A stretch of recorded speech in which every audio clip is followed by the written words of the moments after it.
If you have outdated stairs, I'm going to show you how you can make them over for under 75 bucks. Now, if you have a little bit of a bigger budget, I actually made over our stairs at our old house too, and I have some videos on that, but let's get back to these ones. This is not sponsored, but a key part of this project is using Sherwin Emerald Urethane Trim Enamel paint.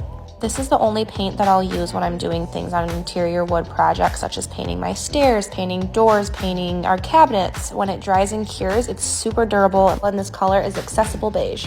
Now, I always get the question, what did I do to prep? Did I sand? Did I prime? I actually did neither of those things, and I know that you're gonna say that it's just gonna chip and scratch and I'll have to redo all of it. I actually won't have to. I've done this before on other stairs and it held up for years. The key to this is, again, using that paint. And I do have 2 little kids that are really rough on stuff. Now, if you're really concerned about it, you could seal in the handrail. If you're gonna do this, I would use Minwax's clear polyacrylic water base. This will help to make sure that it doesn't yellow over time, but it will make it just a little bit more protected. Now, as you can see throughout this project, I'm using only foam brushes and foam rollers. I'm not using any brushes that have bristles because I don't wanna see any of those brush strokes.